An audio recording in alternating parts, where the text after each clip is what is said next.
Welcome to the Whole Enchilada, a community of high achievers that fight the status quo, rebel against mediocrity, and make life happen.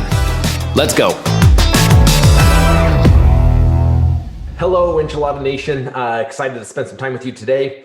It is the time of year where a lot of us are spending a significant amount of time putting our business plans together for the following year. We're wrapping up 2020, which has been an interesting year to say the least. Not only with the global pandemic going on, but with the presidential race and several other things. If we made a list of all the crazy things that happened in 2020, it would take the entirety of this podcast. But I think it's safe to say we all agree that this year was a little crazy and things came up that weren't necessarily on our radar when we were putting together our business plan for 2020. So as we approach the process of planning out our year for 2020, I think that a lot of us, myself included, we are such drivers and goers that we are in the middle of trying to tidy up and finish up 2020 at a high level and hit our goals of 2020 at the same time of going through the process of putting together our business plan for 2021. Well, there is a process or a gap that should be happening from the hustle of trying to wrap up the current year and actually physically putting together our business plan for the following year. And I think we missed the mark a lot. And this goes both on a business level and a personal level in reflection of our year. It's hard to slow down enough to properly reflect on the results of the year when you're still actively pursuing the results of that year.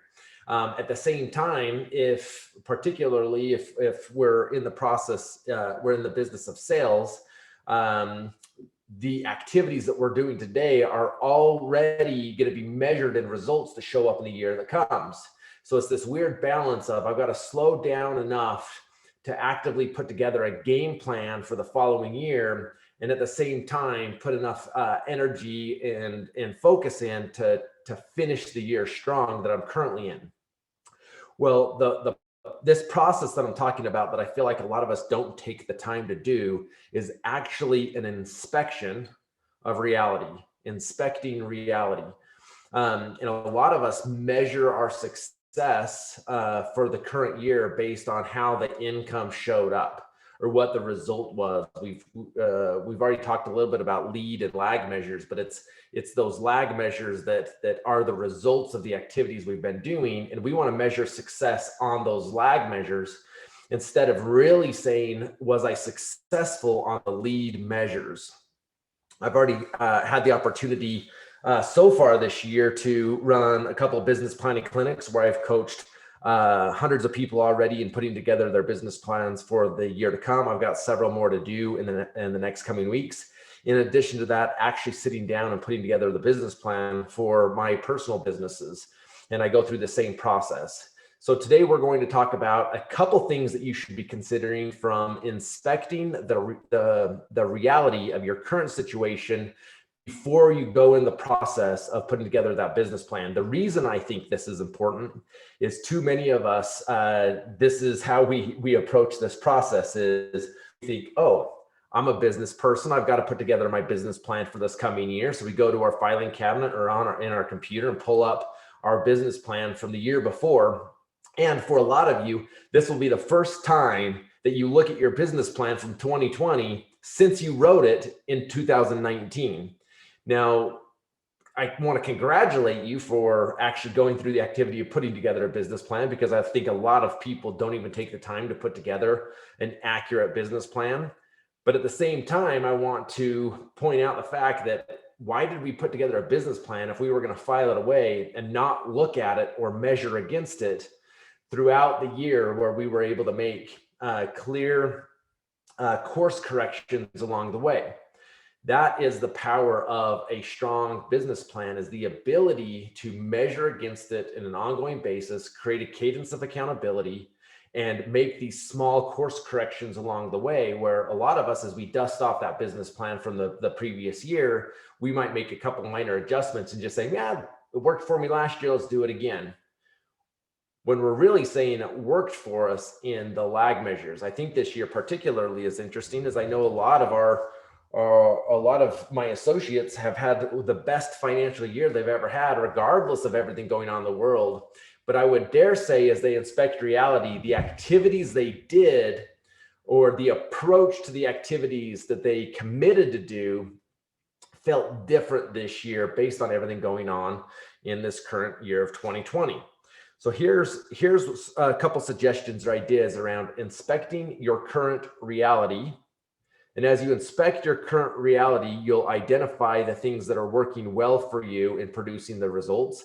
And you'll also identify some things that in your business planning from the year before, you committed to because you believed they would draw the result, but you still don't know the answer if that's accurate or not because you didn't measure the activity throughout the year. Here's a couple thoughts to carry our conversation today. Number one, inspect reality. This process is an unemotional inspection of your business. This is, for a lot of us, we consider our businesses our babies. We have all this emotional time and energy tied up into them when every conversation we have around our business tends to have some element of emotion and protection against it. You think of coming across the bear in the woods. The only thing worse than coming across a bear in the woods is coming across the bear with its baby cub there. Because all of a sudden you're much more at risk. And I think a lot of us are like mama bears with our businesses, where we'll do anything to protect that baby cub. And in this instance, in this conversation, in the quiet of your home office, while you're inspecting reality, you need to take emotion out of it and not try to protect that baby cub, but really look at it from a third party perspective. In this scenario, you got to give yourself permission to step out and look at your business differently than you look at it from within. The data is not concerned with efforts on intentions. It simply focuses on outcomes. This is another area I feel like a lot of us get sidetracked a little bit is we think, man, we worked really hard this year. We stayed way busy and we're confusing effort with results. So the data, if we look purely at the data, it's not concerned with how much effort you put into it. It's actually more concerned with what effort or what results did that effort return. And that's the most important thing for this conversation is understanding, did we put forth effort into the right areas or activities that yielded the results that we expected? Measurement drives the execution process. It is the anchor of reality. So execution is the anchor of reality. In essence, what we're saying here is your current reality, whether you're looking at your current reality from a business perspective, a relationship perspective, a physical fitness perspective, whatever that is, your current reality, all that is a summation of all of the activities you did minus all of the activities that you did not do that you should have done is your end result. Your current situation is always a summation of the activities you chose. And in essence, sometimes you chose the right activities and other times you may have chose the wrong activities. You take those two things together and that is ultimately what creates that end result. So here's another thought that I jotted down for our conversation today. Ultimately, you have greater control over your actions than over your results. Your results are created by your actions. An execution measure indicates whether you did the things you said you were most important to achieving your goals. So as we went through this process last year and creating our business plans for 2020, we said we want to create this result, and then we work it backwards to say what are the specific activities and how much of those activities must happen that we believe will yield the result. Well, a lot of us have measured the result of our year against that result. Let's say in gross income or net income, we're measuring against that. But do we actually take the time to go look at the activities to say, how did I stack up against the activities I committed to do? And did those activities yield the results in proportion, the conversion rates that I had anticipated? If we can't answer that question and say, I committed to this many conversations, or I committed to this time lead generation, or I committed to these many appointments, and we can't measure how many we did actually against that, in essence, we don't know whether that plan worked or not, regardless of whether the results showed up or not. We can't say with confidence if that was the plan that created the results or if it was something else that created those results. So here's the thought. If you are not hitting your goals, you need to know whether it was due to a flaw in the plan content or the execution of the plan. Too often, if we're not hitting our goals or we didn't hit our income goal, we instantly want to wipe the whole board clean and start from scratch, when we may have had the perfect plan in place, but we didn't measure against the plan. So we jump to the conclusion that the whole plan is flawed. A breakdown in plan content occurs when strategies and tactics are not effective, with a breakdown in execution occurs when you fail to fully implement the plan tactics. So that becomes the question from the business plan you put together in 2019 for 2020 is, if you missed the mark with your results, was it due to a failure in execution of the plan, or was the plan flawed in and of itself? Now, one quick comment here is I want to encourage you not to jump to the conclusion and blame your entire results on COVID-19 or the global pandemic or any of these other things, because there was a lot of additional emotion created around our activities today. And some of those things were outside of our control. I'll agree with that. However, how you reacted to that news and the global pandemic was what created the results or lack of results that you currently had, not necessarily the pandemic in itself. I can give a list of people within my world that shifted and moved and approached things differently.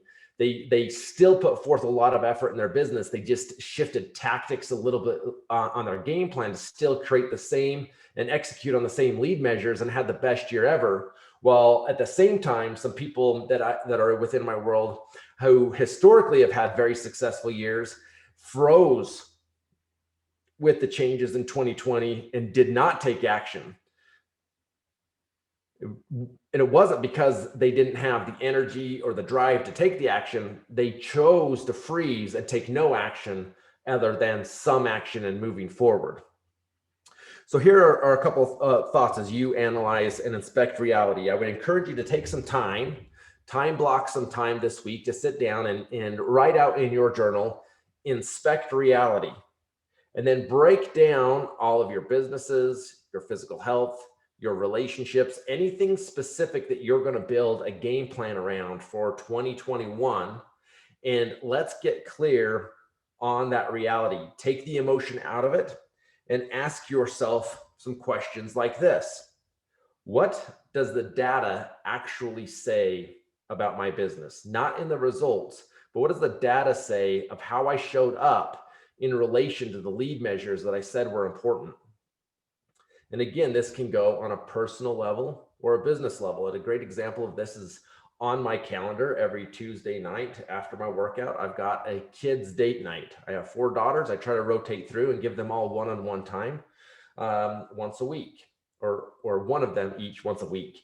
One thing I realized is, even though I've got that on my calendar and I feel like I've done pretty well against it this year of keeping that appointment, I know there were times that I was unable to keep that appointment, but I can't tell you exactly how many I was able to keep versus how many I wasn't able to keep. And because I did not track that data better, I can't, in reality, take the time to say, what was it that stood in my way of completing that? Or do I have that on the right spot on my calendar? Where if I had tracked it better, it would have given me better insight on how to shift that goal for this coming year.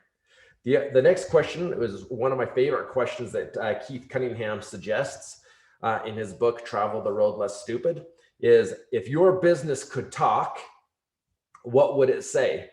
Giving it permission to have its own voice. If it was to say something, if it was to share the secrets that it's feeling and the emotions it's feeling, what would it say? And I think as you go through that process, some of the things that it would share and say about how it's run and being cared for are probably different than how you express your emotional feelings about your business. In the next couple conversations, we're going to be diving into more how to utilize some specific tools in supporting your execution of the plan, how to finalize your business plan for this coming year. And one thing I want to make sure that you're thinking through in your personal plans for 2021 goes beyond your business plan is I think it's really critical, particularly for this group, the Enchilada Nation, the Enchilada Network, that we are focused on becoming balanced individuals, achieving high standards across all aspects of life, business, personal relationships, physical fitness, adventure, all of those things. We don't want to be mediocre in any of them. We want to be excelling in all of them. So we need to be thinking and inspecting the reality across the board in all of these areas. So as you're analyzing and inspecting the reality across your businesses, your personal life, your personal relationships, I would encourage you to also inspect the current reality around what is your current net worth? How did you affect your net worth in 2020? How do you want to affect your net worth in 2021? In addition to the net worth is also talking about passive income. And then also the third one that I put on my short list here that we'll talk more about is what life experiences did you commit to in 2020? How did you measure against those? And what life experiences do you want to create in 2021? An example of this is one of my personal goals is to visit 2 foreign countries that I have not visited before each year at a minimum.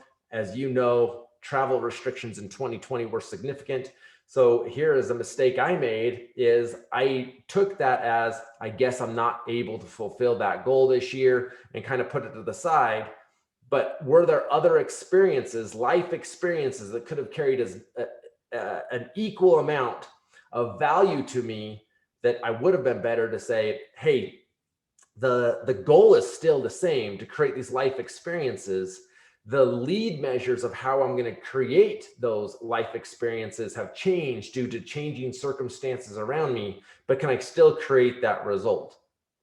So this is the mental process I went through over the last several days, thinking through, inspecting the reality. I encourage you to go do the same. Inspect the reality of your world, your life. Let's get clarity on that reality as we approach putting together our business plans for 2021 so we can all together lean on each other, create the energy, and make 2021 the best year yet. Now, Enchilada Network, don't forget, go live life on your terms.